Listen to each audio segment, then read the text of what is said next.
studies which he made into the Hatha Yoga and Raja Yoga practices of India, Madame Blavatsky set in motion a controversy which I suspect the subject rather richly deserved. She points out clearly that the greater part of our general study in these yogas is a waste of time. And the points which she makes, I think we should consider more or less sequentially, and add perhaps just a few observations from more recent researches and experiences.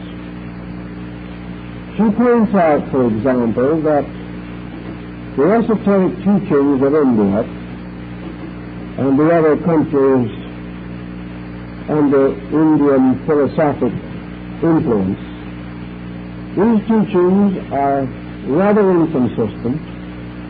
There are a great many schools, many different yogins have almost conflicting systems, and this condition has existed from a very early time. And to this I think we have to add that in the last 100 years certainly, the Easterners themselves have become just about as much confused as the Western truth seeker trying to understand them. It's a mistake which we all have to get over in time to assume that these older civilizations are faithfully practicing their ancient beliefs, pure and unadulterated. This is not the case. The average Hindu of today is not much better informed on his religion than the average Christian is on esoteric Christianity. Most people are followers, believers, members, and acceptors. A great many Orthodox Orientals do not believe that there is such a thing as an esoteric tradition. They are just as disillusioned on this problem as the Westerner would be disillusioned on some of the idealistic mysticisms of the Middle Ages. So we cannot simply assume that by going to one of these countries and staying there even for several years, that we're going to come into the presence of this great knowledge. One thing I believe we will find, however, that is worthy of consideration. We will find a greater respect for idealism than in most Western countries. We also will find that the old practices that at one time or another dominated the life of the people still survive as living forces in their daily experiences. There are still teachers following the old ways of doing things. We can drop back 2,500 years easily in one of the remote villages and mountain towns of North India. We can live almost as things were at the time when some of these great systems were being developed. We will find there also old and venerable priests, monks, yogins, who are without question completely sincere persons. But we will nearly always run against one of two negative situations. Either these men do not know or they will not talk. And you have one or the other. And one is just about as bad a stalemate as the other. Now, we face people as they really are. Not many venerable ancients are willing to admit they do not know. Therefore, they are much more inclined to do exactly what Westerners do under the same situations.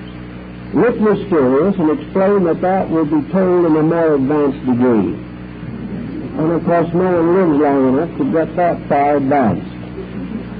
Each time, the essential knowledge is still in the future. underneath it all, I think that the real problem lies in the fact that these venerable persons are sincere. But they in turn are trusting upon another situation, which has descended to them traditionally. And this is one which no one can cope with too well. They assume that they represent the junior grades of a system, and that when their students reach a point where they have outgrown the primary instruction, they should be and will be passed on to higher instructors. Therefore, the ordinary holy man simply attempts to indoctrinate his chela or his disciple with holiness, with piety, with devotion, and tries to perfect in him or advance in him the moral virtues. When the disciple has apparently attained these things, then the old teacher is apt to say, "My son, I have done all I can for you. Now go forth and find a higher teacher." And this is not considered to be an evasion of the fact. The old yogin is quite convinced that these higher teachers do exist. And the young disciple goes forth to attach himself to someone whose reputation or traditional standing entitled him to special recognition. The gateway to this whole system is to be found in the outskirts of nearly every small town in India, somewhere in the vicinity, not usually in the bustling part, except perhaps in a few of the major cities. Usually in a quiet suburb or in a mountain retreat nearby, there is a traditionally sanctified holy man. He has been there for a long time, and this time increases in the natural imagination of the people. Perhaps several generations of old ascetics have lived in one of these hermitage areas. In the course of time, they have been tied together as one person, and the natives will very solemnly say that this old holy man has been there for 300 years. They believe it. Or perhaps he's been there for 30 or 40 years, and the rest is sort of an accumulation based on veneration. But in any respect, there is some such a person. A young and naturally devout person, young man usually, goes to one of these holy men and receives the basic insight into this long and difficult path that leads finally to the esoteric doctrines of the people. India has this advantage that it affirms the reality of these esoteric teachings. And as this affirmation survived over 100 years of British occupation, in which everything possible was done to discourage it, might imply that it's pretty deep-rooted. So it is simply and naturally assumed that there are different kinds of lives that you can live. You can be the householder, the businessman, the professional man, or you can leave worldliness and seek for sanctity. Wandering around Asia among those 4 million Hindus who are dedicated to the religious life and who travel from place to place without any fixed domicile. These men are venerated, they're respected. They're held to be living a pious and worthwhile life. And in fairness to them, let us say that they are useful people. Perhaps more useful in the past than they will be in the future. They're useful because they carried on so large a part of the communication system of Asia. They also carried on a great part of the judicial responsibilities that involve villages. Holy men were the lawyers and the doctors and the arbiters of dispute. They were the ones who read letters for persons who were illiterate and wrote letters for others who were illiterate. They were counselors, psychologists, and psychiatrists. They were priests, and they also frequently stepped in and did the work of the house if the householder was ill or the children were in need. They live useful if rather wandering existences. Here today, gone tomorrow. But if they were gone and a few days later, you would hear the iron-bound staff of another holy man striking upon the hard-packed road. And very soon, another of these spiritual wanderers would come into your vicinity. All of this was part of an acceptance. This acceptance, however, while loaded with implications, has always been a very difficult acceptance to clarify, to get at in the terms of what do these persons actually know? What do they really believe? What degree of metaphysical power or insight do they actually possess? And of course, the moment you get into this region, you get into an area where you have to depend almost entirely upon acceptances. The answers are not going to be immediately forthcoming, perhaps never in your lifetime. You either believe or you do not believe. Either you move into this peculiar atmosphere that has existed for ages, or else you resist it and deny its reality, and affirm that it's all a rather strange and somewhat mysterious situation. We have the same problem here among our Southwest Indians. There's no question, as Loomis pointed out, that these Indians perform miracles. There seems to be no question that they can draw rain. Also that they are able to treat in some way we know nothing about the bites of dangerous snakes. That they are able to perform the North American version of the Indian mango tree trick is also known. That they have been able to grow corn stalks and finally pick the ears of corn off from seed to ear in less than 30 minutes.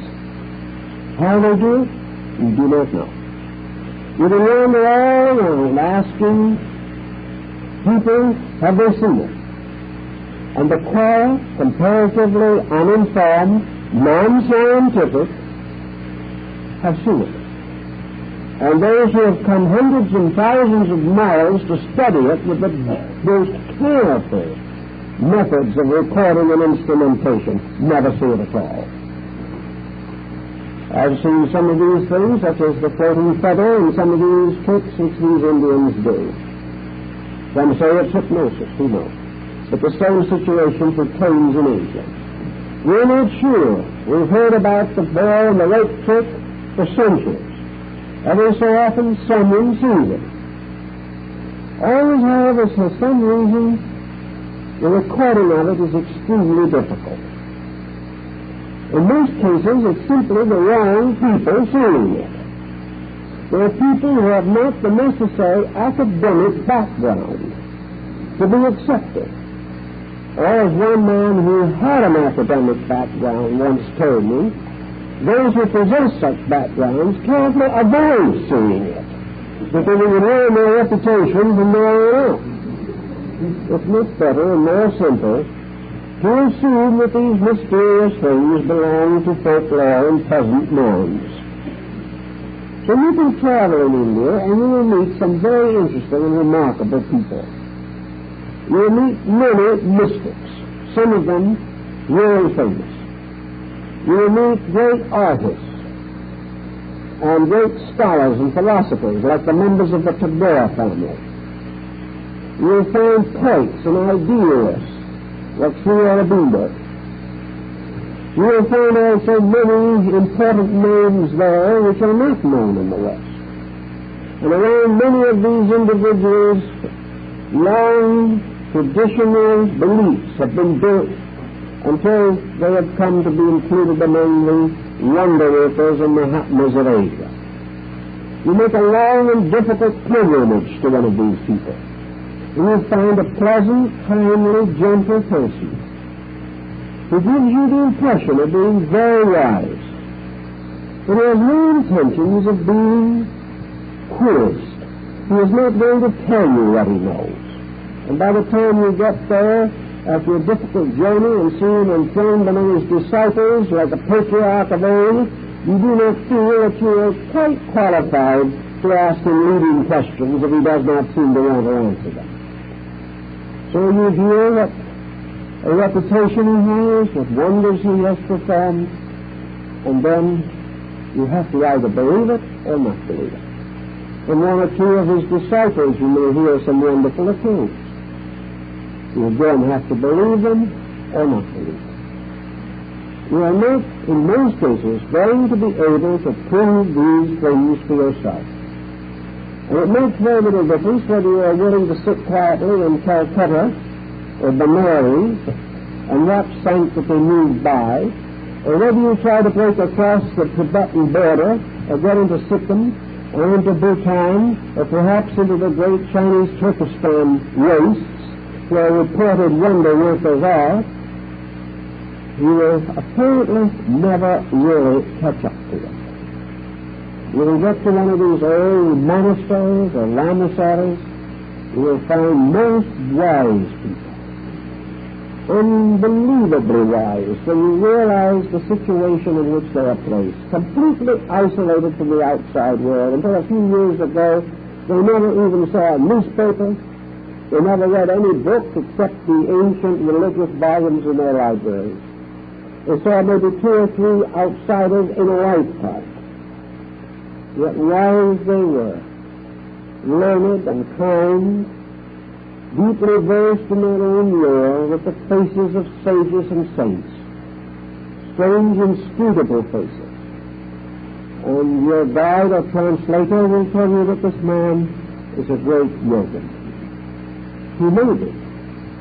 But as far as putting on a demonstration for you, you can just figure that it will not happen.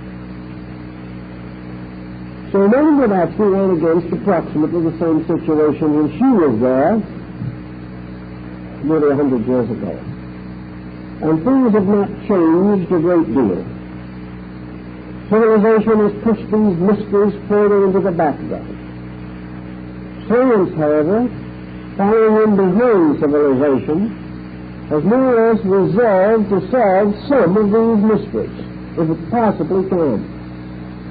Therefore, there have been research projects undertaken to attempt to demonstrate by scientific means the effects of these so-called esoteric exercises upon the body, the mind, the emotions, the heart action, the respiration, all of these things.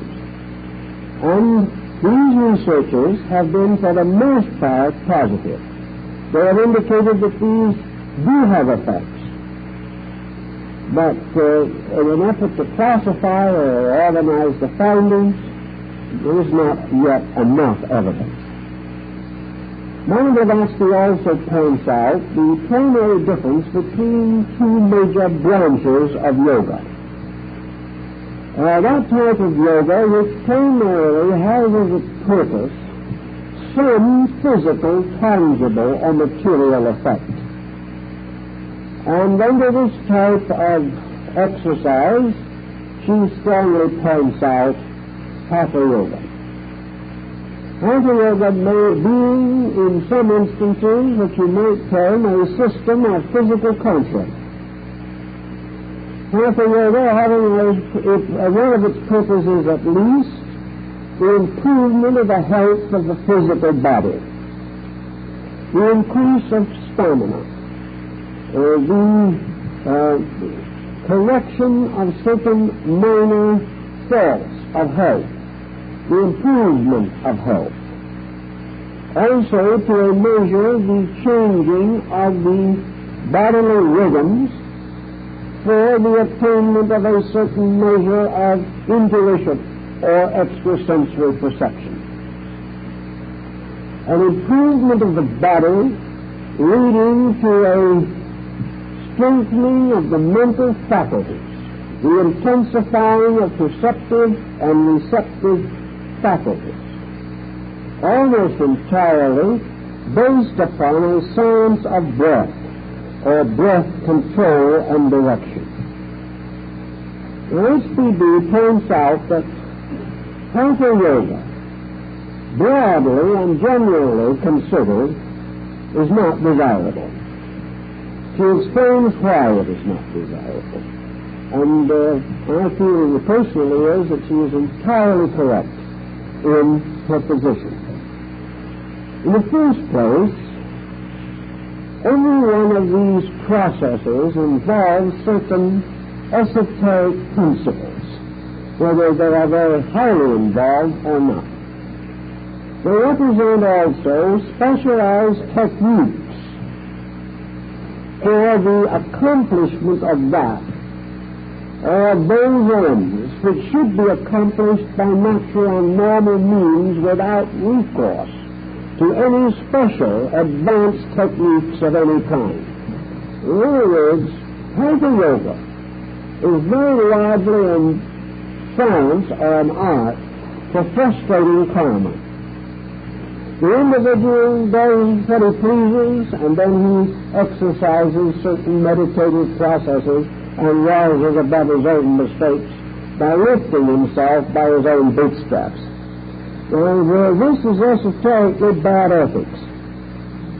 If the individual needs certain things, he can always achieve them by perfectly natural means.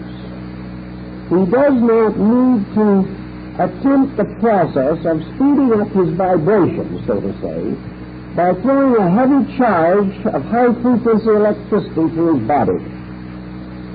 He wants to become more refined, more sensitive in his functions. His best and natural way to achieve this is to live better. If he wishes to know more, he can learn more.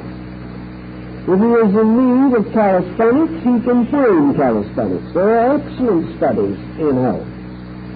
There is no need to go to India for these problems or to mix them up with religion when what you're really looking for is Bernard McFadden. If you need him, his works are available, a little out of date, but they're still available.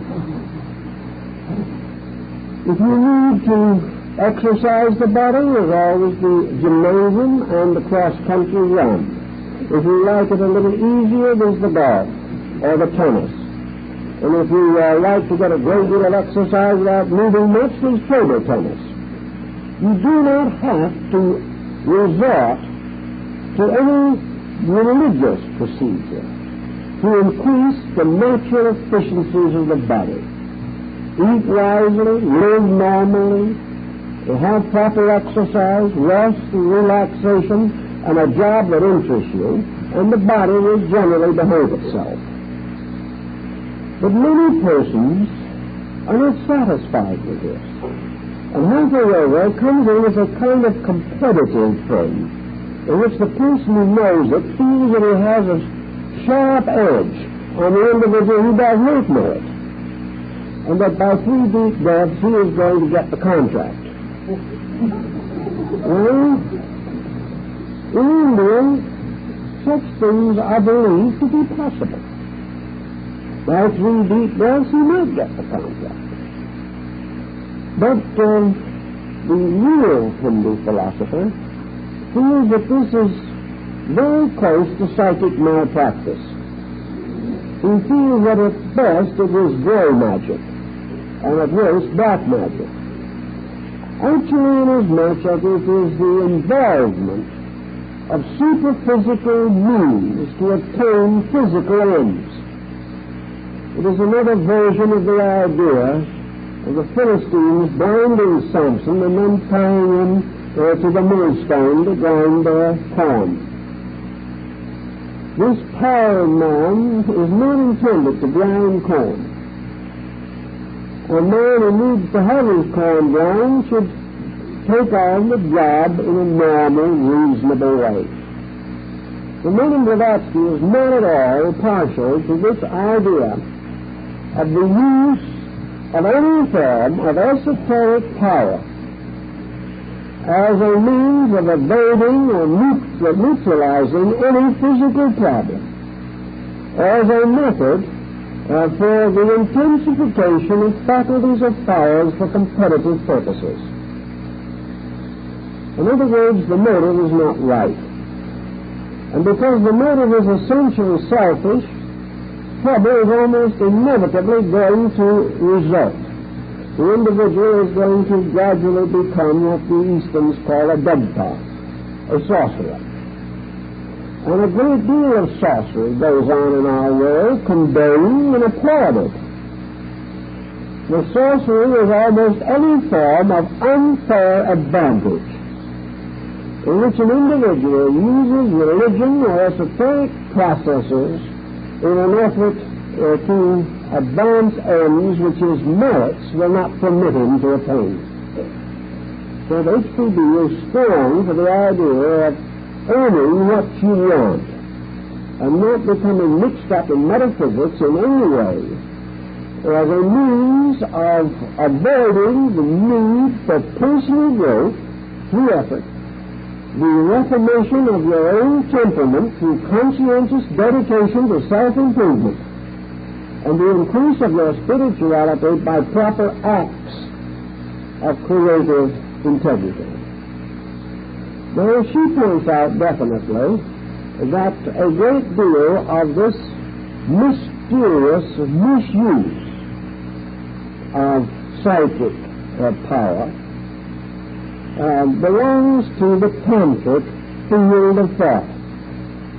But she is also willing to admit that the term tantric, as now used, is a very loose one. If you went to India tomorrow to try to find yourself a really good teacher of yoga, Hatha yoga or Raja yoga, you are not going to have an easy time. It would be just about the same problem as trying to find a great mystic in the Western world. You have to discount pretension. You cannot assume that the individual is genuine because he admits that he is. You cannot assume that he knows because he has a mysterious attitude, or that he has some kind of a strange private wire with the infinite because he has a turban.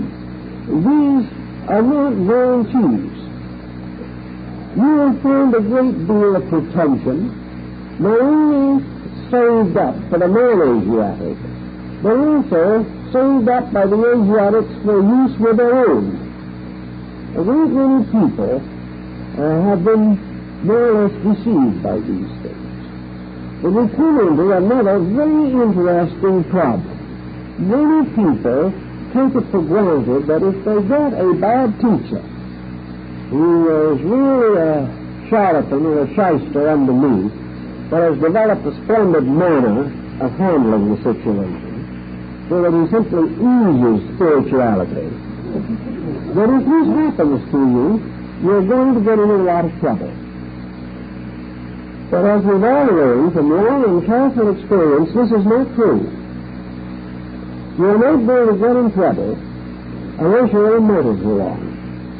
You can study with a shyster and gain genuine illumination, and never find out till the day you die that he wasn't sincere. Why? Because you were utterly sincere. Your own sincerity is the most powerful protection that you have. You can transcend him. You can accomplish things he only claims to have accomplished, simply because your motive is straight. So the problem, the real difficulty, always arises from a selfish person getting mixed up with a selfish teacher. The combination is fatal. If the teacher modestly whispers in your ear that he will make a Mahatma out of you in 6 months, and you believe him, you are much more to blame than he is. And if you are disappointed, it comes under the heading of cash karma. You have it coming to you. And if you have any motive inside yourself other than a genuine desire to be truly good, for the sake of goodness and not for the sake of profit, if you have any other motive than this, you can misunderstand the best teaching on earth. And you can get yourself into trouble actually the dangerous trouble through the mere recitation of the Lord's Prayer. Everything is your motive. HBB points out that Tantra, which is very largely associated primarily with the yogas, has to be divided into two major levels. A Tantra that has slowly crept into the world, a Tantra that has been variously revealed and exposed and communicated to non-Orientals, until now it has a fair following in many, many countries, and a good many books have been written about it. Some of these books would probably be as good as the truth seeker is ever going to find, and still they are not actually authentic. This Tantra that comes out into the world as one of the forms of yoga is built upon a very strange psychological situation. It is built upon the factor or the circumstance that the human being, through the involvement of his mental and emotional structure, can fabricate almost any type of esoteric discipline that exists. He can go through a mass of experiences. He can practice these various disciplines for a lifetime and get himself into the most extraordinary and tragic situation. And as far as yoga or tantra are concerned, he has never even started. He has never gotten off the ground. What he has called tantra is a mental or emotional structure which he has created in his own subconscious.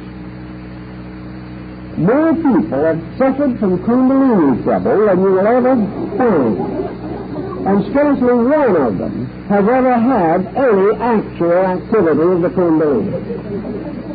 The whole thing is what might be termed a psychic creation within himself. He has created an imaginary Kundalini. He has supported it and strengthened it with fantastic systems of misunderstanding. He has memorized at great length things that were never true, therefore has become an expert in them. He has tried these meditation exercises. He has felt every kind of a force moving up and down his spine that you can imagine. He has had all kinds of strange experiences. He has seen lights and sparks and shines all around him. He has felt the top of his head come off.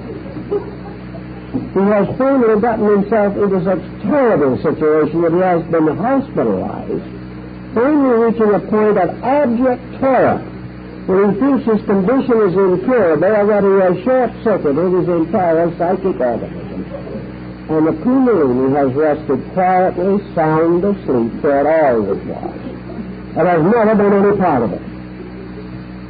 But tell the person this, and he will look for a more advanced yogi immediately. He can't believe it. This is one of the situations, of course, that comes into your northern school of Buddhism. This is the reason why the Buddhist school is so adamant in insisting upon the conquest of the mental nature. As the Gita says, the mind is the slayer of the will.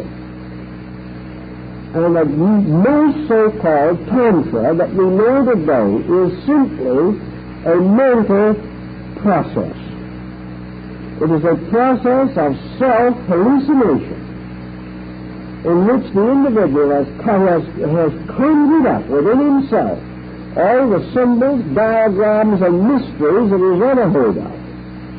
And having gotten himself some kind of a bland instructor in the subject, he is also wandering around, trying to prove conclusively that he has something he does not have.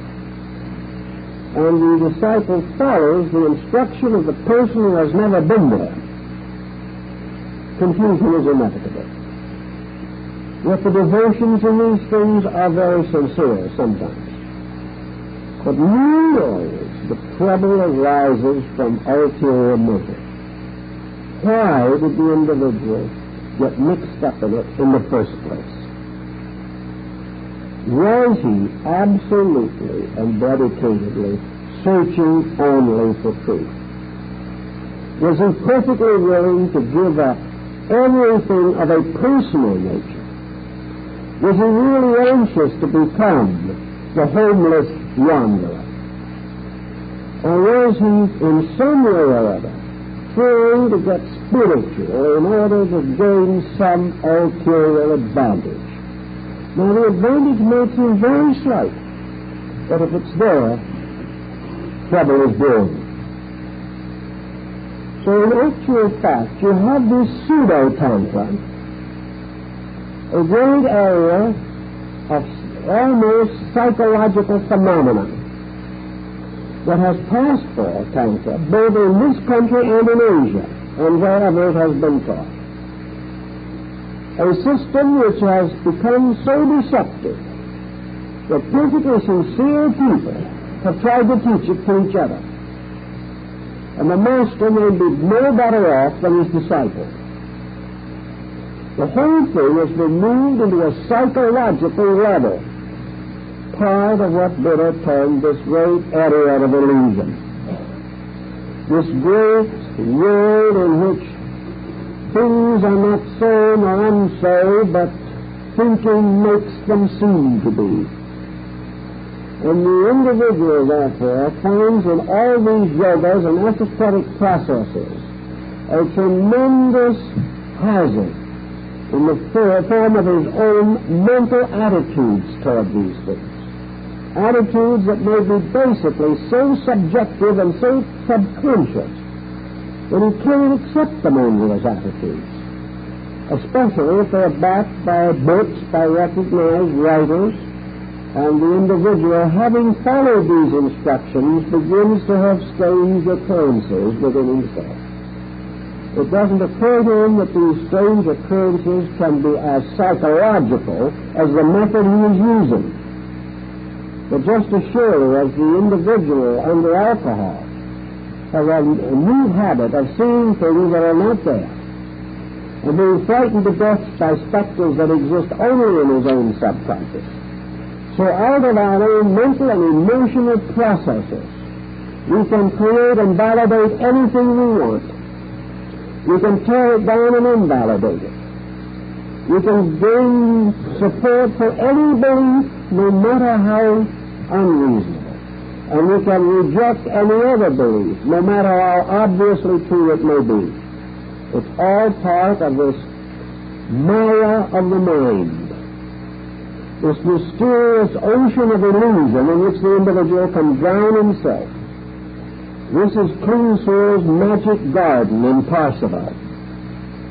This is the mysterious astral life of Elephaslugi, this magnificent garden of beautiful flowers with a deadly serpent twisted around the stem of each one of them.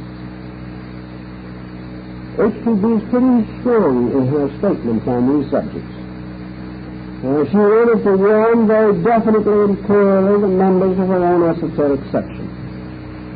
She wanted to point out the danger of suddenly falling into patterns that seem wonderful simply because we do not understand them, and seem very valuable because they have been hidden, and which have tremendous meaning for us, because of a curious and utterly unreasonable circumstance, that out of millions of human beings, we have been specially selected to receive the instruction.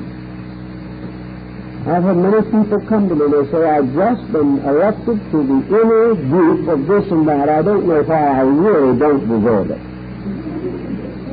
They don't. An individual who doesn't know why he is taking up esoteric studies certainly doesn't deserve to. And the first time he has a vision, he comes to somebody else to interpret it for him. He doesn't even know what he's seeing. But he's on his way to nirvana and nothing can stop it. But instead of landing there, he gradually destroys health. And HPB points out that this can prove to have a tremendous psychological destructive power. Not because it's real. The individual cannot destroy himself. But if he believes he can destroy himself, he can go through all the misery of it. And in the mental structure of his own imagination, he can actually see himself fall apart. Like the individual who told me once that as a result of some trouble psychologically that he had gotten into, he actually experienced himself disintegrate and cease to be. And if he ceased to be, how could he be an observer of it? Or if he had ceased to be, how could he come back to tell me about it? The whole thing was psychological, but deadly in terms of what it does to our inner lives.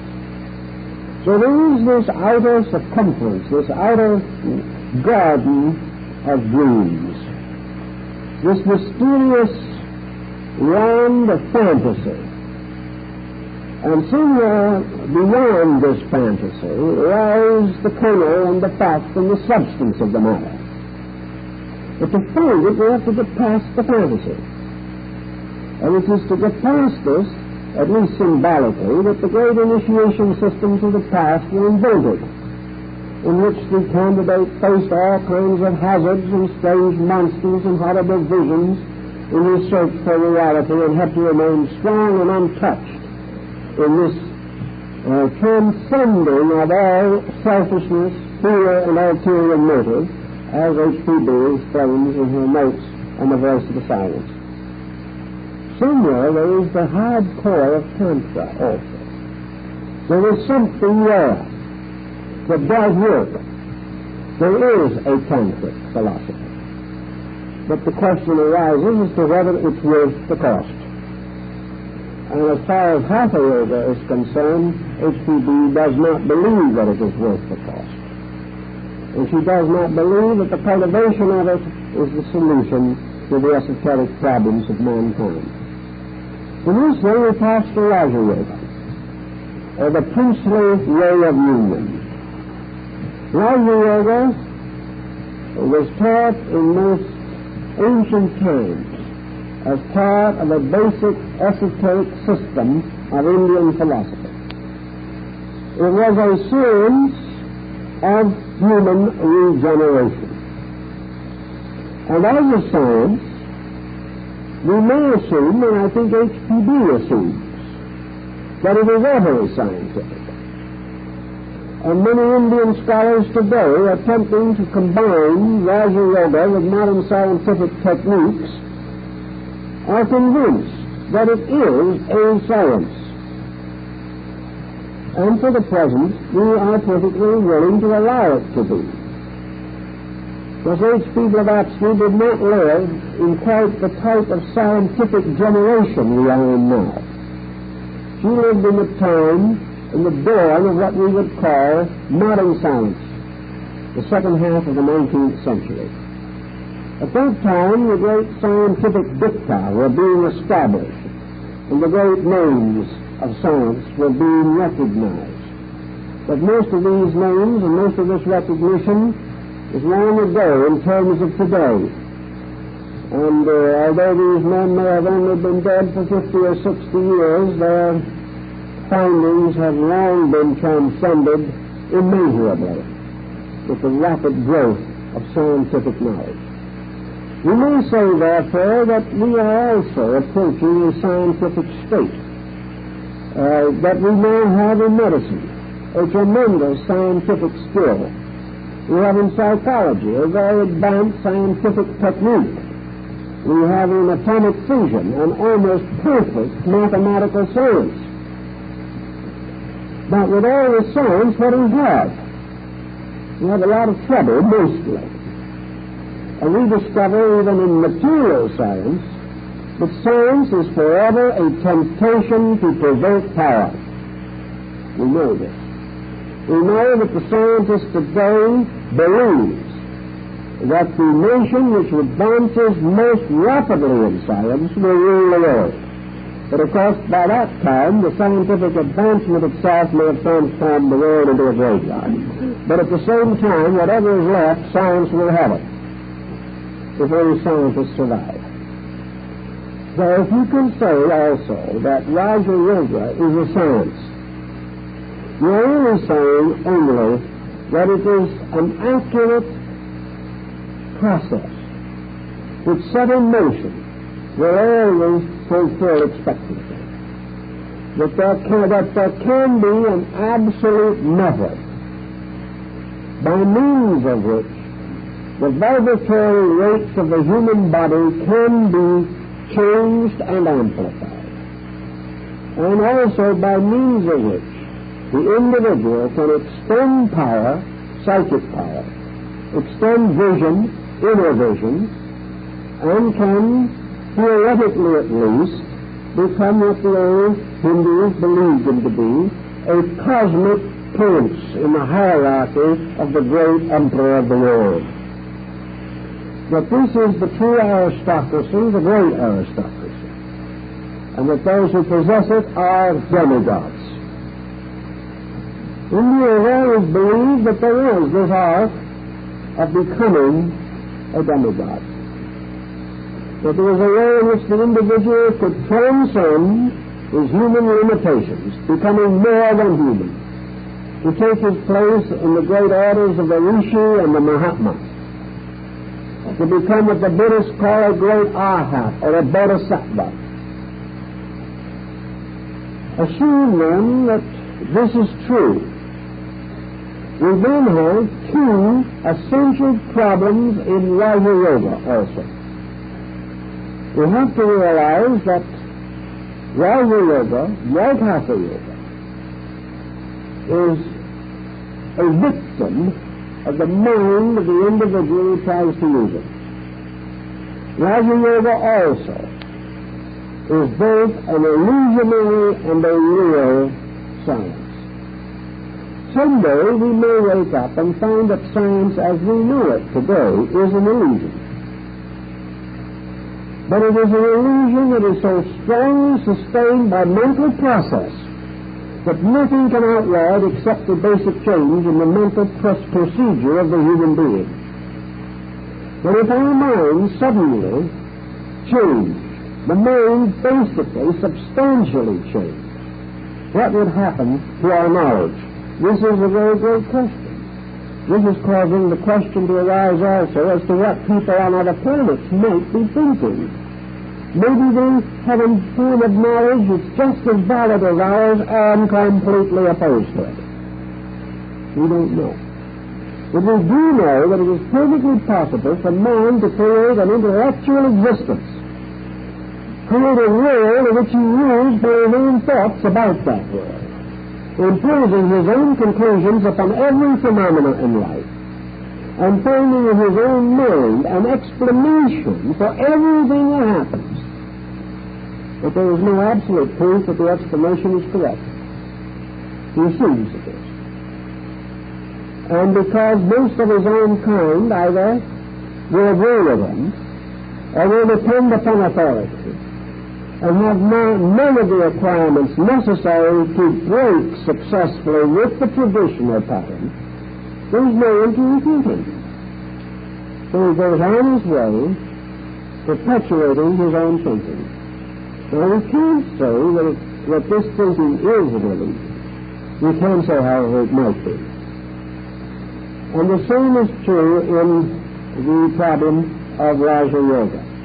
There is certainly a psychological form of it. A psychological form of it which is very close to the ideas of talismanic magic, charms, amulets, and things of this nature. A primitive person holds in his hand 3 small sticks. These are sticks that are broke off of a little branch. These sticks, he is perfectly aware, have no special influence, no special meaning, And the most that he could hope from them would be that they would keep his campfire burning for another 10 seconds. That's about all. He knew there was nothing remarkable about these things. They can't save him. They can't give him enlightenment. They can't make his family happy or his life fruitful. They're 3 sticks. And that's all. But down through the wisdom of these people, there was a belief that if you take 3 sticks and you put them together in a certain arrangement, and you tie them with a piece of wool of a certain color, immediately you don't have 3 sticks anymore. Now you have great magic. Now you have something that can make sure that your wife will have only sons, and that they will all be strong. You have something that makes certain that your enemy cannot overcome you, and that ghosts cannot afflict you in sleep. If you are sick, these sticks tied in this way, laid upon the place of hurt, will relieve the pain. You believe this. Something, however, has to happen to the 3 sticks first. The 3 sticks won't do it. You have to bring into the 3-stick pattern magic. You have to bring in a tremendous believing. You have to bring in all the strange background that has given us the zombie and the evil eye. And of course, if you watch the television programs regularly, you can become very proficient in this in no time. You can believe anything. And lots of people do. But the combination of the sticks, the magic spell, the fact that it was blessed by the priest, the fact that it was made according to the ancient formula, all of these things transform the commonplace into the wonderful. Now, an individual looking inside of himself, saying to himself, I don't amount to too much in there. I can work really very, very hard, and I don't think I ever amount to anything in particular. I don't see any great abilities in here. I don't sense any great spiritual destiny inside myself. And I just go along from day to day, and that's the way it is. But he gets the book, and he learns all about these mysterious chakras along the spine. He sees in the diagram something he never suspected before, namely that he has a kind of trellis on his spine on which these blossoms hang. Also that by certain exercises, by holding these things in his mind, by trying to sit in the full lotus posture, which like as not will end in paralysis, he will be able to cause a mysterious energy to move through these mysterious flowers. And as a result of several years of conscientious practice, he will become a Superman. Now, all of these elements are like tying the sticks together. He gradually unfolds within his own nature a firm belief in these things. Very soon he is able to practically see these centers. If he goes to sleep and dream whatever, he will dream of them. Gradually it will reach a point in which you actually would have to fight with him in order to try to prove to him that he wasn't seeing them. Yet he hasn't seen them. He knows they're there. Why does he know they're there? Because his favorite author says so. You just chase around in circles. And how to create these mysterious forces, that's very secret. That has to be communicated by someone who really knows, and there's always somebody around for this occasion. So after a little while, the person begins to have strange feelings. He wouldn't under such conditions. Another amazing thing is that he had the strange feelings before. But when he had the strange feelings before, they were just strange feelings. So he took an aspirin and forgot about it. Now he has them, and it's psychic malpractice.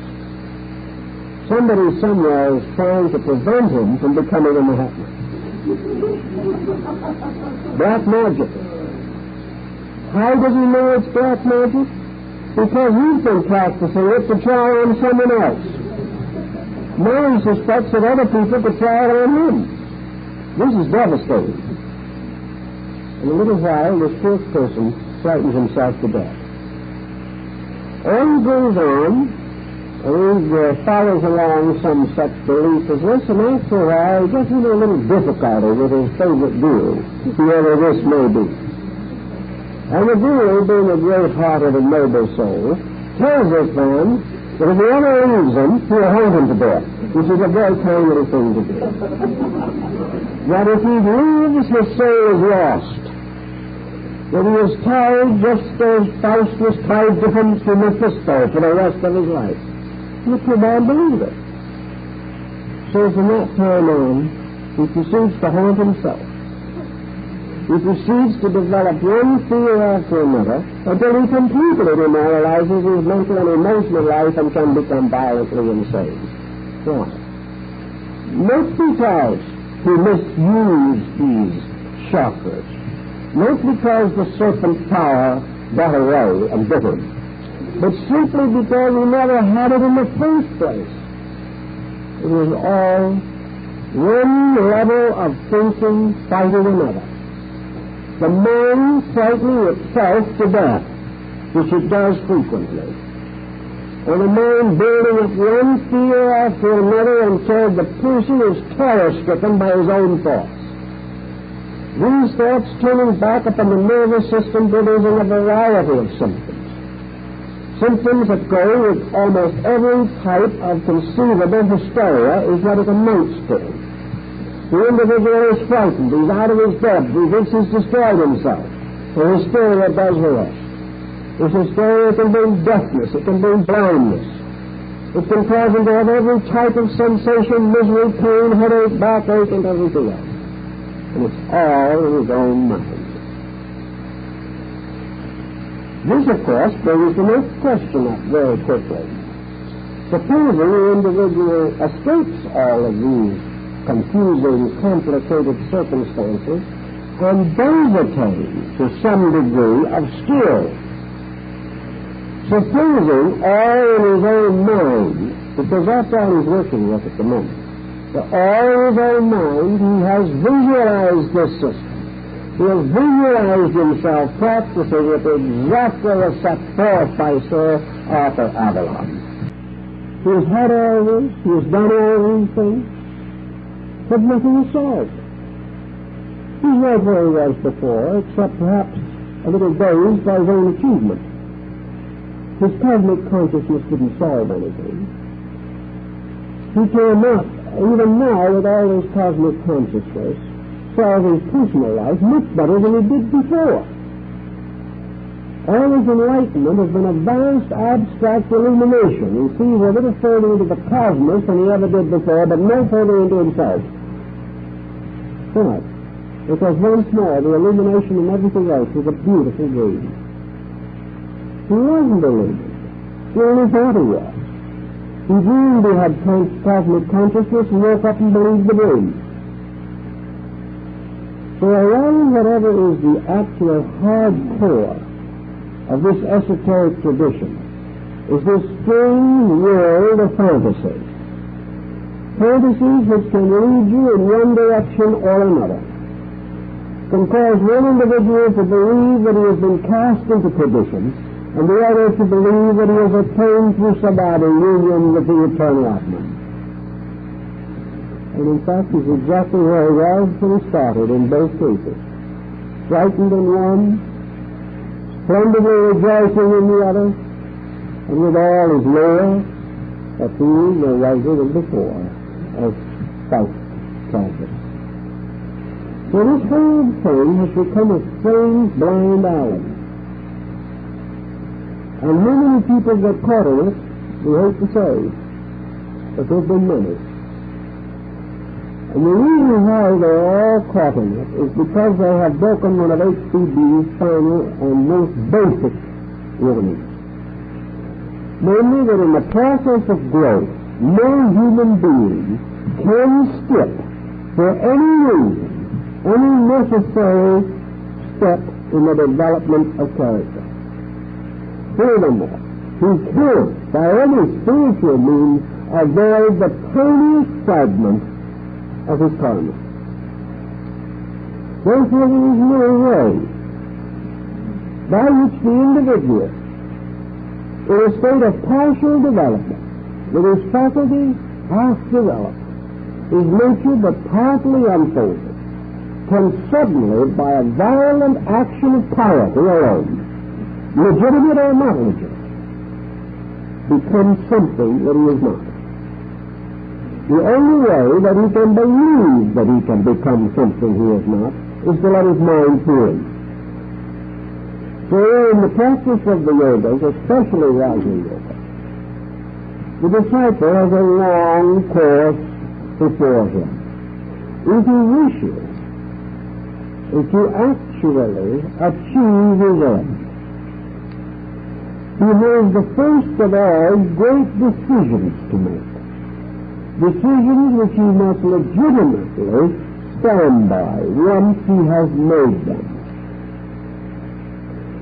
And I think that in the northern school of Buddhism, which is the one, of course, that H.P.B. undoubtedly favored from the Voice of the Silence, as we discussed it last week, that the final motive, the only motive, that must be underneath this entire search for life is the bodhisattva vow, or the obligation taken to self, in which the individual dedicates his course for truth to one aim only, that he may achieve the greater good of all humanity, that he may find through any training and discipline the way to bring peace and enlightenment to all that lives. No other motive whatsoever. No escape from a bad marriage. No compensation for loneliness. No substitution for ignorance. No subtle desire to get to the higher grades and transcend the rest of the membership. No feeling desire whatever to become an aristocrat in the great hierarchy of the law. None of these things whatever. No any interest in finding out knowledge because we would like to know, or to find out what it is in the invisible world because we're interested. No search for conscious development of extrasensory powers because until we develop them we cannot believe in immortality. None of these things at all. They're all false motives. And they will all block the individual and throw him into this mental illusion. There is only one motive, that the true seeker may be of the greatest advantage to humanity. And at the end of the path is complete dedication to the service of those who are in one way or another ignorant, sick, or miserable. But it ends in a ministry completely. Not a ministry in the sense that we call congregational ministry, but ministry in the willingness to live and to die, perhaps, as Albert Schweitzer did, somewhere in the heart of Africa, simply because the sick needed him, and for no other reason whatever. He came very close, whether he knew it or not, to fulfilling the bodhisattva obligation. For him, therefore, a prayer for knowledge might be white magic. But prayer for knowledge in order that we can foreclose on our neighbor's real estate certainly is not. What our search for power in this world, spiritual power, is simply to supplement and augment material power. And this is not legitimate. So you start with Raja Yoga, and you start with the purifications. And you begin by gradually transforming your own personal existence, into a dedicated life. One of the most common things that happens in the study of yoga, for example, is that the disciple finds himself under a tyrant, finds himself completely dominated by another human being. And a human being who is so desperately aggravating. Because when you want to argue, the teacher is silent. When you want to be silent, the teacher talks. And when you want to do what you want to do, the teacher says no. And the teacher gives very careful consideration. Have you a quick temper? You can soak in it until you get over it. If you want to make the teacher mad, it is impossible. Quietly, silently, inevitably, the yogan throws the individual back on himself. If you want peace, you will find it. Until you want it that badly, you won't have it. And as long as any pride is in you, as long as you are too proud to admit your own mistakes, or too enlightened not to correct them, you're not going to be told what to do and when to do it. You're told that you are seeking for truth, that you are asking to be of service to mankind, and therefore you will conquer yourself whether you like it or not, and if you don't, you go home. Well, that's a very pleasant, cheerful start, you know. It weeds out candidates very rapidly. This is very much what you get when you start in Zen. It is just about as uningratiating a system as you will ever find. It will never permit you to find a comfortable place to nurse your faults. Yet by virtue of the karmic law, the teacher cannot intimidate you. He cannot put the gun to your head and say, do right or wrong. Every decision has to be made by the disciple. And until he is ready to make the decision, he will go on as he is. You'll soon now that he gradually, it may take 5 years to break that horse and get it into condition to be of any good to anyone. As the Tibetan wind horse, who has to be trained for 10 years before it can carry the pair of teeth on its back. But whatever it may be, finally, the disciple begins to let down. He has either departed or else he has begun to see the truth and see a little of the light in this thing. And he realizes that what has been done to him is a very proper thing.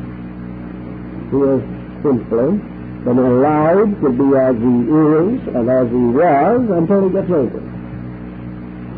And that all justification and all these things are meaningless.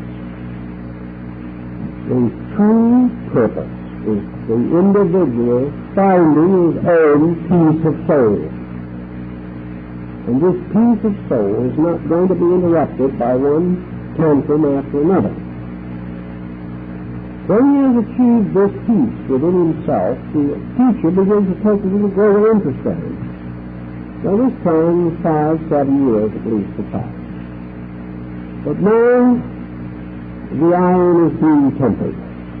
Something is happening.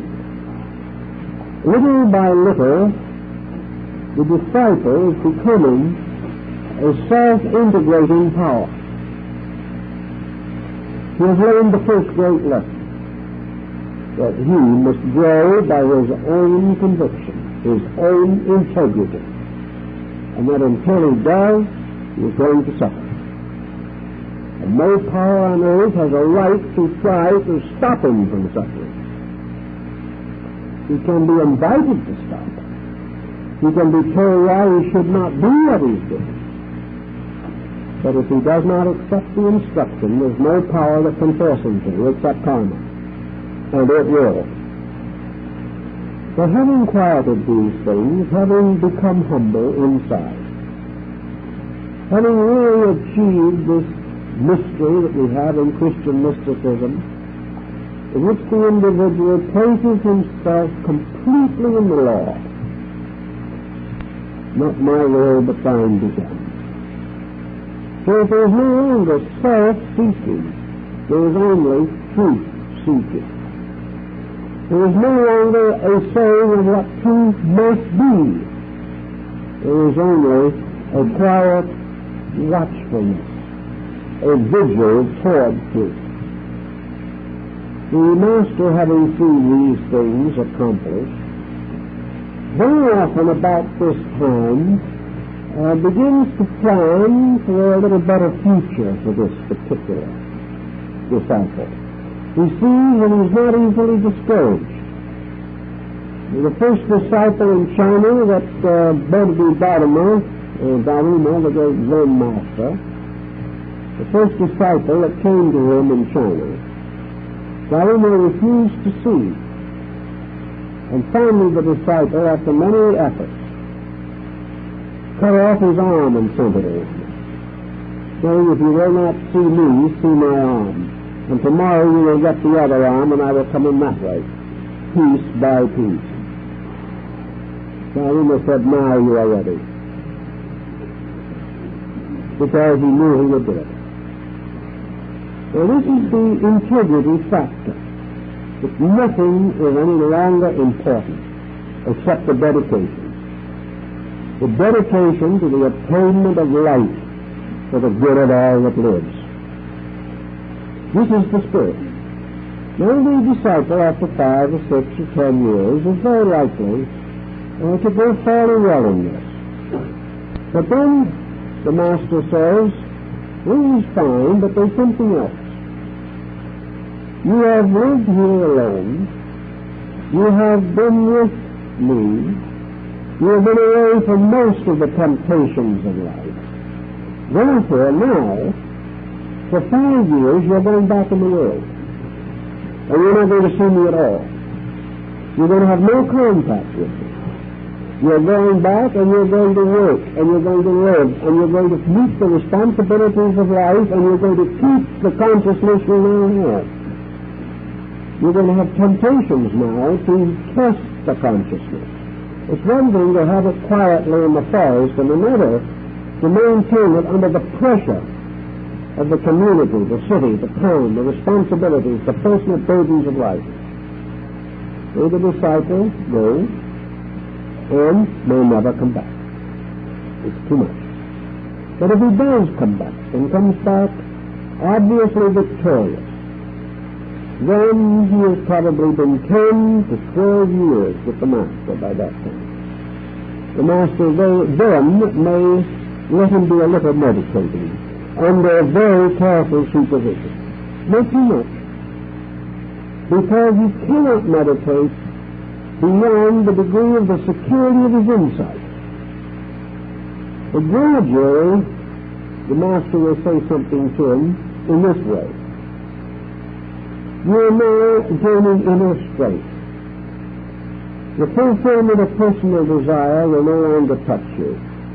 Ambition will no longer touch you. Compromise will no longer touch you. Fear can no longer reach you. You have a complete and single dedication.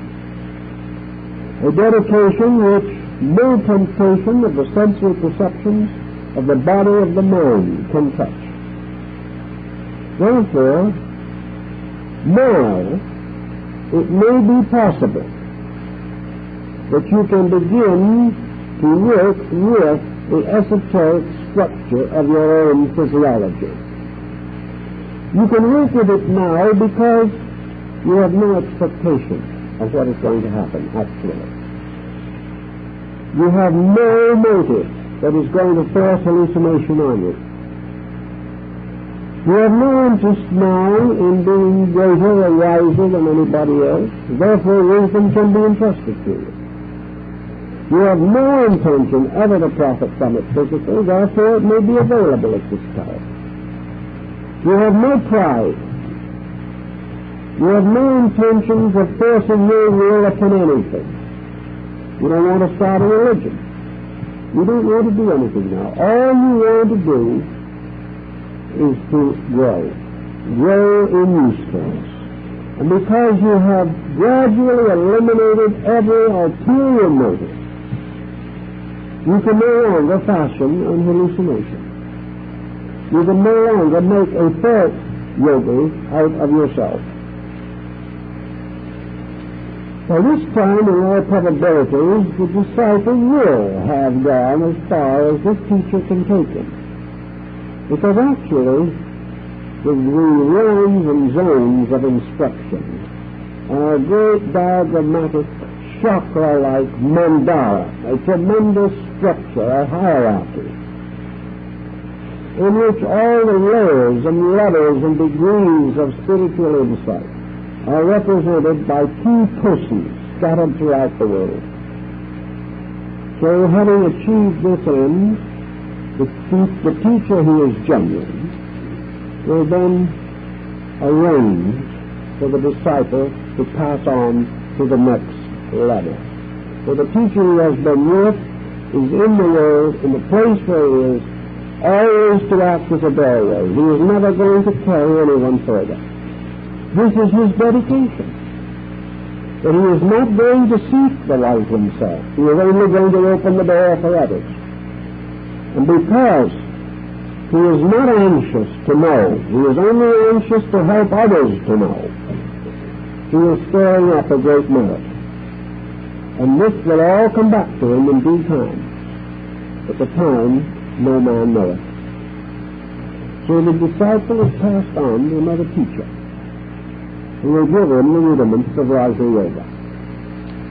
Perfectly certain that the slightest instruction will be absolutely obeyed. There will be unquestioning allegiance. That no matter what happens, this person could never become angry. Because if you start these delicate courses of vibration moving, and you have a vibration that is moving with the rapidity of light, and anger hits it, a very slow and sluggish rate of vibration, moving perhaps less than the rate of a pedestrian. These two forces striking each other create a terrific destruction. You cannot do it. The teacher will never permit the disciple to do it until the disciple is obviously able to maintain the meditational or contemplative inner life, and that nothing can touch it. This is the thought that we have, of course, in the illumination of Buddha under the Bodhi tree of Odhaya. Here he is sitting. The hosts of illusion rise from the earth before him. Mara rises with all his hosts, tempting. And it's very interesting that in the old Buddhist writings we have an almost exact parallel between the temptation of Jesus and the temptation of Buddha. Satan says to Jesus, "Bow down before me, and I will give you the mountains and the cities of the plains." And Mara, rising up from the underworld in the presence of the meditating Buddha, says, "Acknowledge my authority, and I will make you king of the whole earth." The same thought entirely. But the sage remained completely unmoved. And all the temptations, power, glory, gratification, renown, fame, honor, personal love, wealth, everything is tossed at the disciple. And if he weakens, if he is moved by these things, then he cannot go on to Raja Yoga. For the reason that if he is so moved and is in the discipline, he will destroy himself, and this cannot be permitted. So step by step, his development is measured to his absolute self-mastery. And it is possible that by the time he has finished with the second teacher and perhaps gone on to the third or fourth, each one a little nearer to the core of knowledge, that he will have a true understanding of these powers. And the reason why he has the understanding, the reason why he has been given the knowledge of these things, is in order that he may become a self-conscious, God-conscious instrument for the redemption of mankind. He has to know certain things, or he cannot finally lead the disciple that he will fashion into the life which is necessary. Then it is true, as the Raja Yoga points out, that this mysterious fire mist is loosened in the Sushumna Nadi. But it rises through the central ventricle of the spinal cord, finally entering into the brain, agitating the root of manas in the pituitary body and the root of buddhi in the pineal gland. That there is a great physiological process by means of which man fulfills the mystery of his own redemption and perfection. This is not, however, as Buddha also points out, a release from any previous obligation. In the process of discipleship, every obligation must be met. And as Buddha pointed out at the time of the last sermon, as reported and recorded in the Mahaparinirvana Sutta, Buddha pointed out that almost on the day of his death, or his nirvana, he paid his last debt. And if he had not paid his last debt, he could not have gone on. So the individual cannot achieve the true samadhi until he has transcended every imperfection in his own nature which might prevent it. But he may, by consecration, speed up the process of karma playing. And in one of her papers, H.P. Blavatsky mentions this point. She brings out the simple situation that when the individual, even at the beginning, begins to feel a dedication within himself, he is drawn to try to live better, or to make some spiritual integrity in himself. He immediately stirs up karma. It's quite possible that if he'd remained a nice, indifferent, complacent character, his life was divided between the job and the television, that he would have had 3 or 4 bad moments in the course of life. They would have been rather tough and difficult, like the one when he went 2 years without a job. That was pretty rough. That almost got him. He lost nearly everything that he had. And another awfully tough spot was when his home broke up. And the third awfully bad spot was when the doctor told him that it wasn't going to last much longer. These were the big emergencies, and this individual has to face them. But the moment an individual assumes the voluntary effort to enlightenment, Milton says, well, in order to get you there, you're going to have to make the monthly payments a little higher. You shorten the term a little. If you want to pay $50 a month on the house, you can do it for 40 years. But if you want to pay off in 10 years, you've got to make a bigger payment. That's the only answer to that. So what happened? Instead of having 4 or 5 difficult decisions which you must rise to meet, 4 or 5 defects of character that are going to rise to make him difficulties and troubles, he suddenly finds that everything goes wrong. 10, 15, 20 difficulties sitting in the course of a lifetime, until he really feels pretty badly battered. Nature won't send him too fast, however. Nature finds he's getting a little bruised, she slows up. But nature will feed them to him as fast as he is able to handle them. And he's going to have to use all of his integrity and all of his ability to handle them, not just a little fragment of it. You can't handle these now by just, having a little chat with a friend about it over the back fence. These problems he has to face. He will never be faced with a problem he cannot solve, but he may be faced with a problem he is too mentally or emotionally lazy to solve. If he is, the progress slows down. His resolution and his intentions are not as strong as his tendencies to inertia. But if he does go on, he does try, he will find that the life becomes increasingly difficult. And then, of course, the other side of the thing begins to also show through.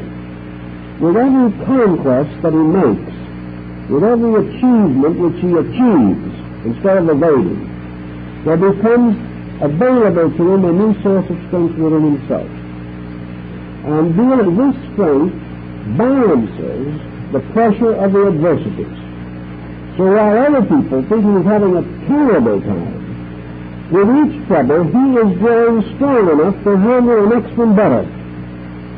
So it is not really as difficult as it looks at the beginning when the first avalanche hits.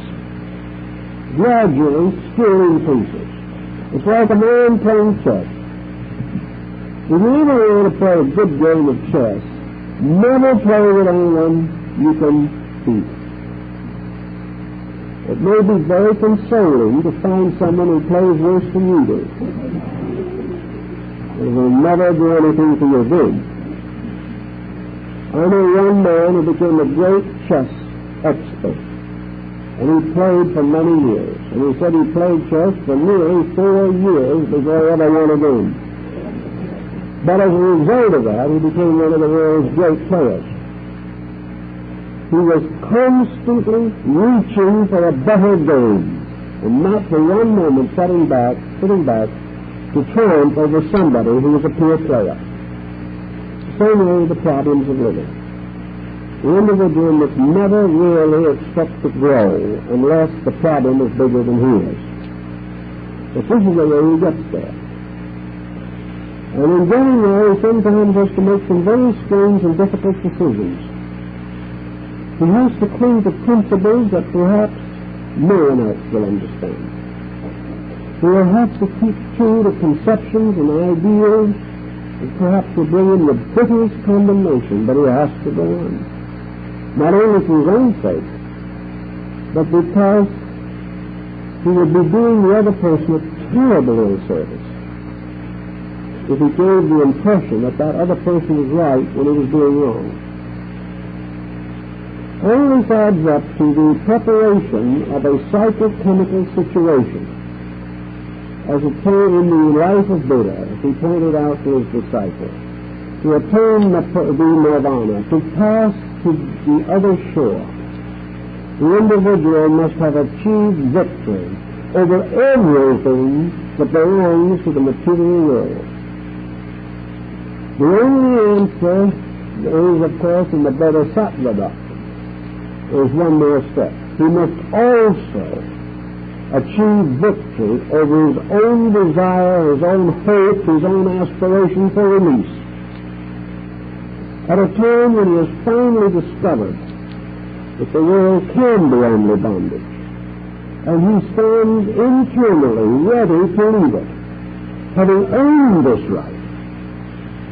If then he chooses bondage, he has made a still greater choice. He has chosen to fulfill the obligation of remaining the servant of mankind.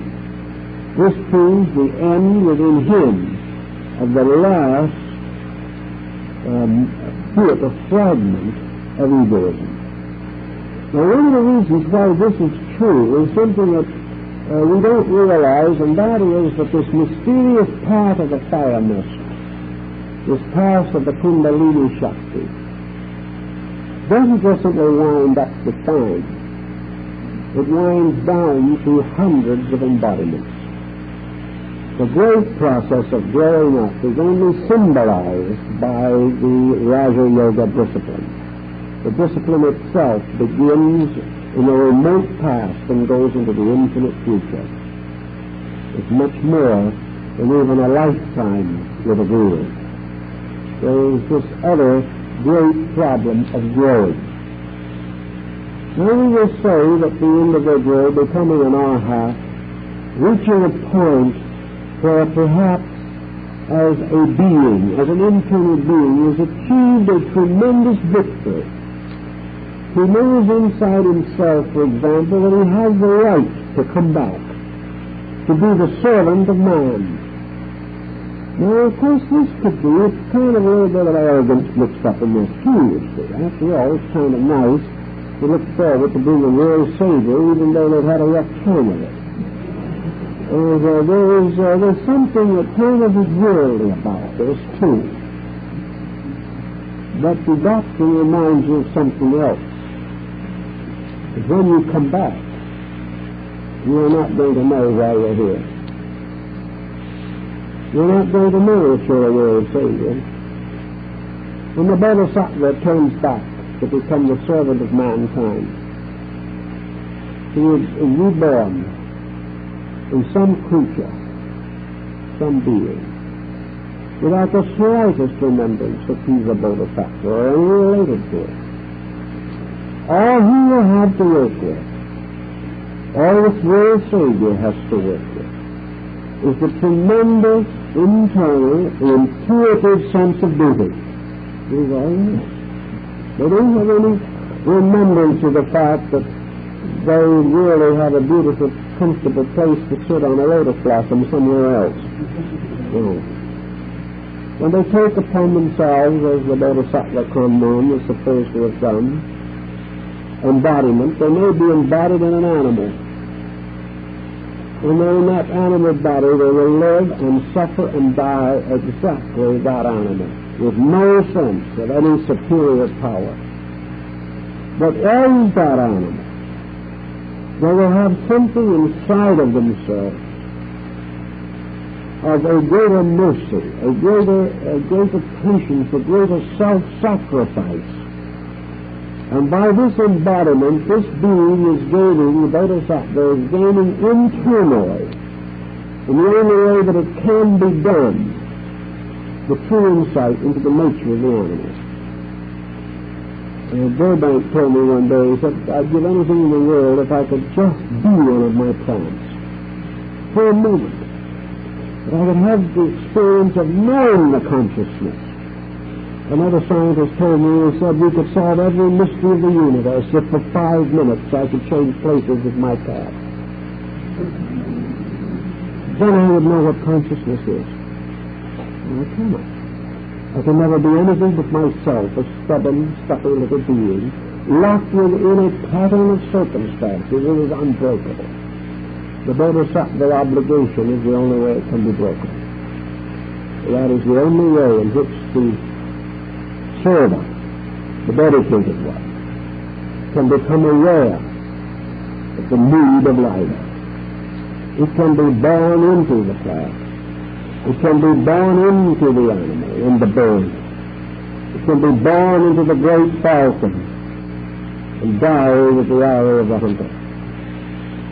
It can be born into any one of these creatures and suffer with these creatures and thereby gain the great compassion. But while it is so embodied, it is not a Bodhisattva standing by. It is not a being saying, well, I'm now in this body, but of course I know I'm somebody else. There is no such knowledge. When the Bodhisattva becomes the falcon, it lives and dies with no consciousness beyond the falcon. But after it has dropped the body, it suddenly knows what a falcon is. It knows what the golden carp is. It knows what the dragonfly is floating up on the surface of the pool. It knows what the animal is that is scourged and beaten by man.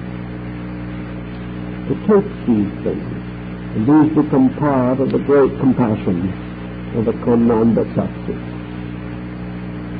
So there is no help in the sense that the individual is simply making a kind of little swimming tour into a lower form of life. They are that form of life. There have been cases where these beings have entered into undeveloped primitive races and taken all the slurs and hurts and insults that are heaped upon primitive people. They never knew that they were different from the 100 people they were with. But one of them broke through and became a great scientist, the scientist of his own people. But he was born to bring something through them. And he lived and died and fought and struggled with life and suffered poverty and humiliation for his entire life in order to do this. But he never for one moment had any idea that behind him was some luminous purpose that he had selected for himself. All he knew was that there was a job and his heart told him it had to be done. So the strength of the Bodhisattva is in the heart doctrine. The Arhat coming back into embodiment does not appear as an old gentleman in robes and a strange-shaped head leading us back. He does not have a magic horse and a beard or anything of that nature. All of these dedicated ones have no strength other than other people, or more than other people have, except one thing. In their heart is tremendous insight into the human sorrow and the great need of serving it. That's the reason they're here. And no one knows who they were, and they do not know who they were. Therefore, the reward is very trivial. It again is a complete dedication and nothing else. And somewhere in this world, this dedication, like the code of Vishnu, this great dedication is the reason for life. This dedication makes the truly mature person. This is the dignity and honor for which we were fastened, and why we were made just a little less than the angels. It is because of this power, this light, this skill, this tremendous privilege in ourselves. And it is in this way that the Kundalini Shakti winds its way through our embodiments in its ascent to the great day of the Paranirvana. It is in this way also that our whole evolution is measured in this strange mystical caduceus that follows the linking and interlinking of the cerebrospinal and autonomic nervous systems. In the Raja Yoga of the Esoteric school, there are two sets of chakras. One according to the more tantric system, extending along the spinal cord, and the other set entirely in the brain.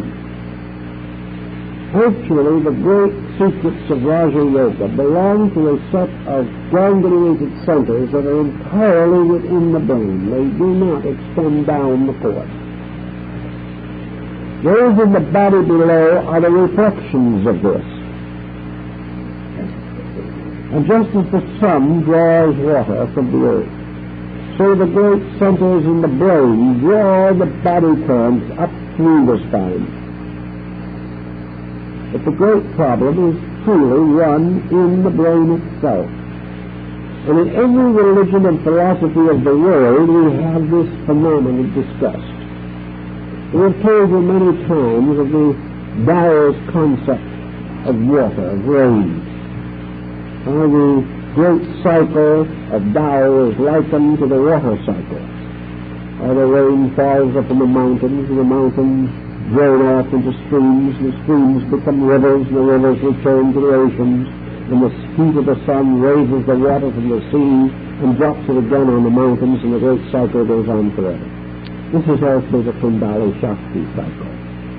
This is the cycle of the mysterious dew of heaven described in the advanced mysteries of the Kabbalah.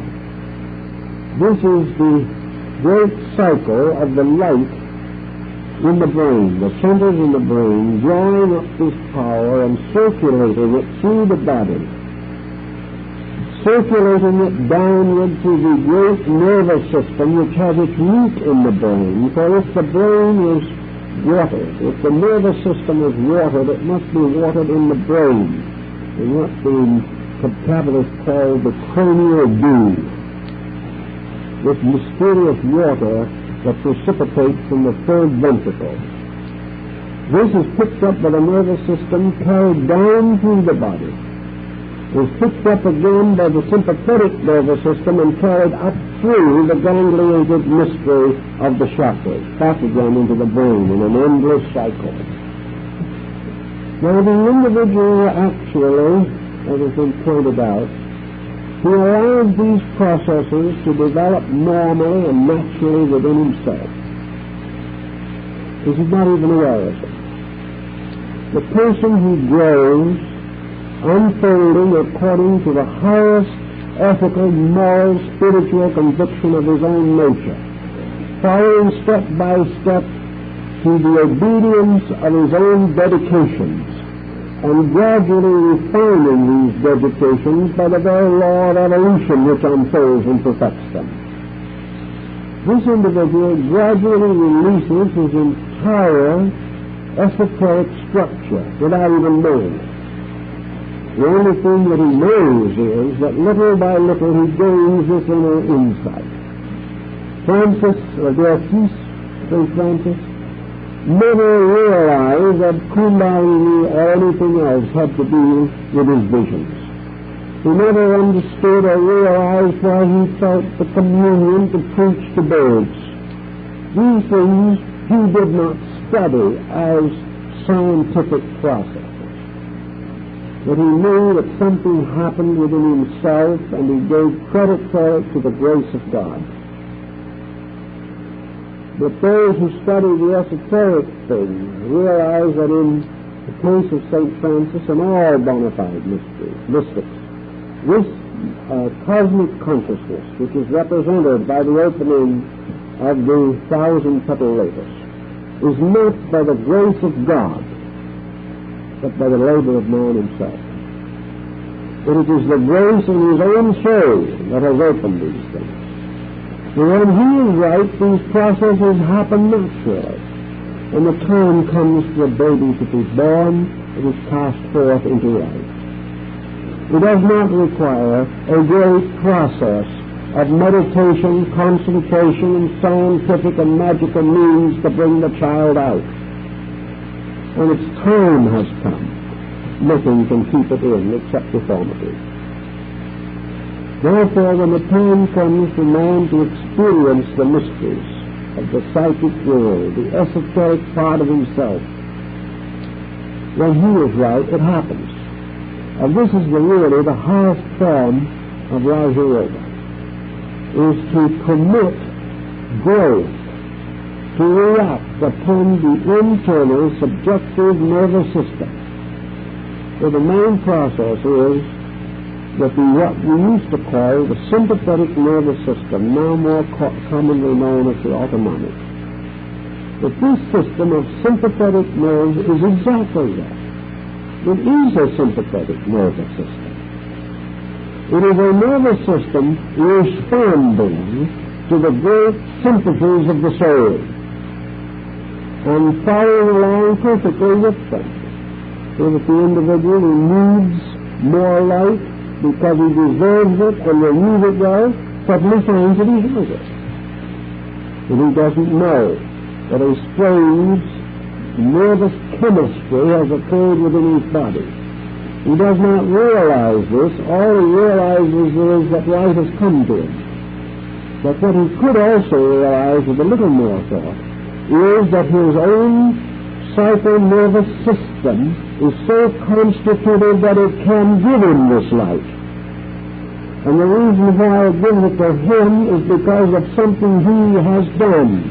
And the reason why it is not given to someone else is because the other person has not done this thing. So our esoteric growth, as we understand it, it becomes a very natural procedure, and this is why I think Buddha did not believe in the practice of austerity. did not believe in flagellation or great physical discomfort in the name of controlling the body. He did not believe in extreme austerity or asceticism. He believed rather that the individual, forgetting himself in the great sincere desire to make this a better world, would find that his inner esoteric nature supports him as he needs it, giving him the strength, giving him the wisdom, giving him the psychic support. If he has to get the support first, then there's something wrong. He's forcing it. It's far wiser for him to accept the support when he needs it. And if he does this, he doesn't have to worry about the rest of it. As he grows, his own body will support his growth. There is no degree of spiritual attainment that he can attain that the body cannot ultimately adjust to, giving him what support is necessary. And when he reaches a degree of enlightenment in which the body can no longer serve its purpose, then the body, as a faithful servant, steps aside and lets the life go on. There is no problem here. The problem is kind of a strange spiritual ambition, which is not the best thing. So HPB, I think, summarizes these problems, that there is a great transcendental esotericism that very few know about. And most of those who claim to possess it do not have it. And most of the books that have written about it are just exactly that. They are about and about. But actually, from the standpoint of the study of the symbolism of it, the entire system of the locus mentalis, the entire system of the chakras, and of all this mysterious group of esoteric matters, this is very interesting, that it is a symbolism. And if the individual can study it, he will learn. If he tries to practice it, he will get in trouble, almost certain. Because actually all he needs to do about it is to gain this insight that the process exists, that it is tied to a merit system within his own consciousness, and that all that he needs to learn from Raja Yoga is that as he becomes better, nature will provide him with better instruments of consciousness. As he in his service has greater needs to help others, he will never be left without the means of meeting these needs. And as many have discovered in smaller ways in this world, the best way to learn is to become a teacher. Because in a mysterious way, when you are trying to teach someone else, you will discover that you know more than you ever suspected that you knew. The need of the other person brings out of you a greater knowledge. And the great need of humanity when faced by the Arhat or the Mahatma makes this link to the superior processes by which learning is possible. And the individual discovers that there will always be behind his dedication to service the skill to serve well, the skill coming strangely in the secret sources of knowledge within himself.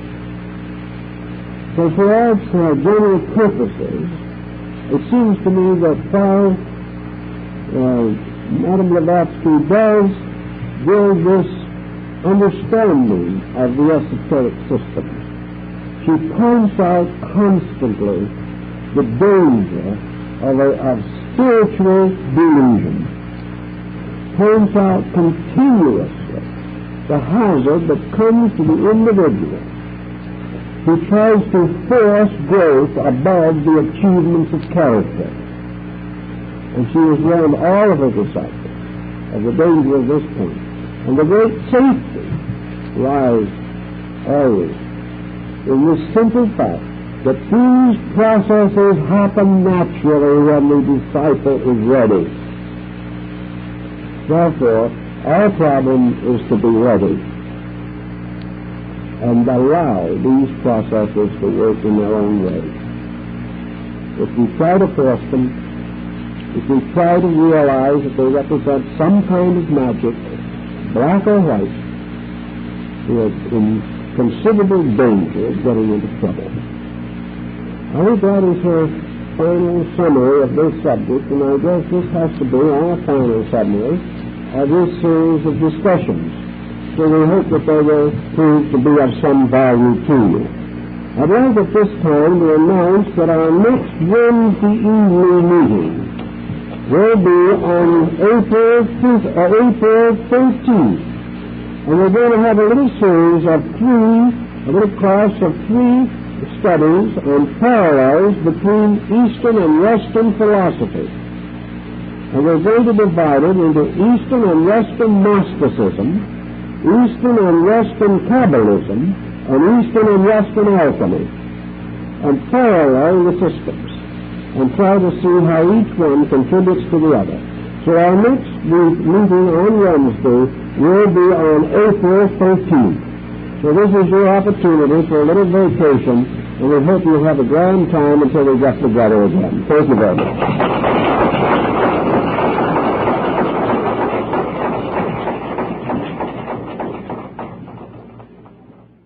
And the average Christian is on esoteric Christianity. Most people are followers, believers, members, and acceptors. A great many Orthodox Orientals do not believe that there is such a thing as an esoteric tradition.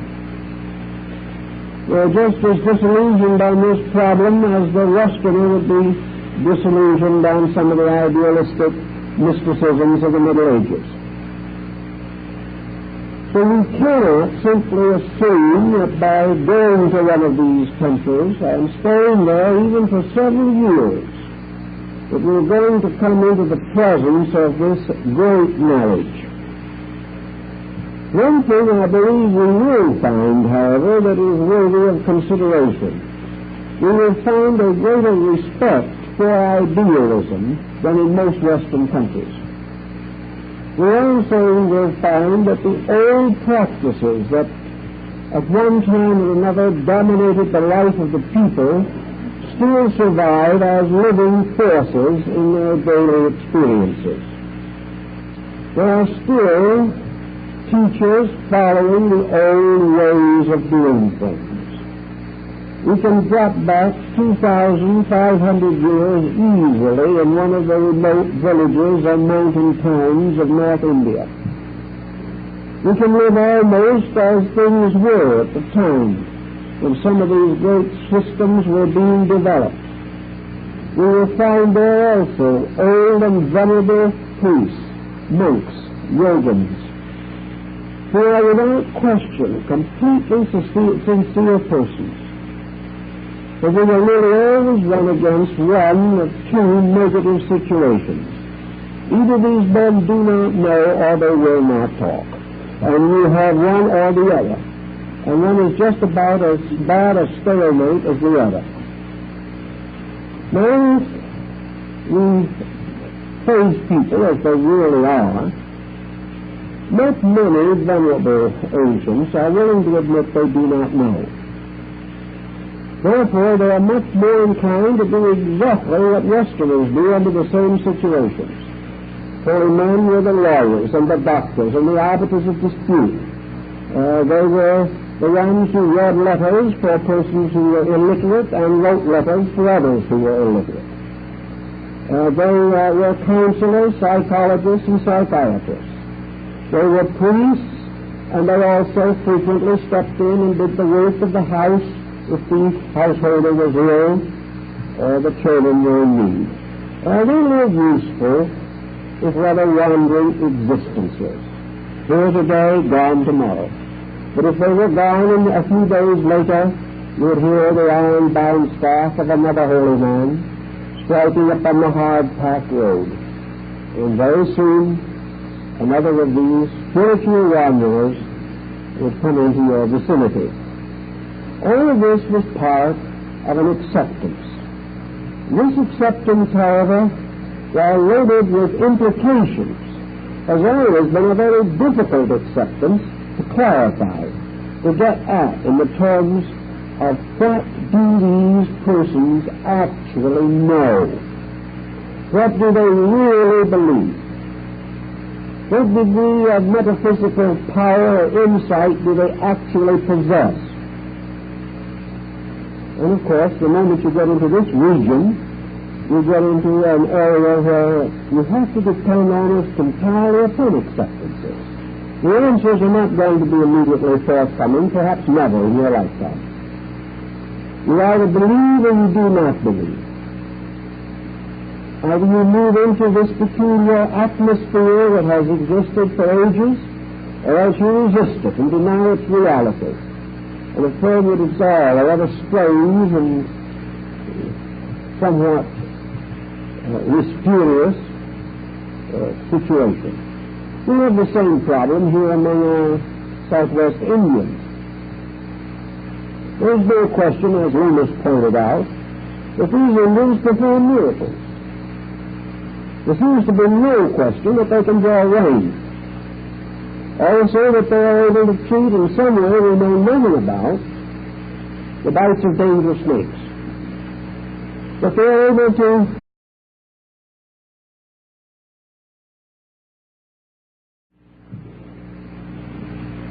in the studies which you made into the Hatha Yoga and Raja Yoga practices of India, Madame Blavatsky set in motion a controversy which I suspect the subject rather richly deserved. She points out clearly that the greater part of our general study in these yogas is a waste of time. And the points which she makes, I think we should consider more or less sequentially, and add perhaps just a few observations from more recent researches and experiences. She points out, for example, that the esoteric teachings of India and the other countries under Indian philosophic influence, these teachings are rather inconsistent. There are a great many schools. Many different yogins have almost conflicting systems, and this condition has existed from a very early time. And to this, I think we have to add that in the last 100 years, certainly, the Easterners themselves have become just about as much confused as the Western truth seeker trying to understand them.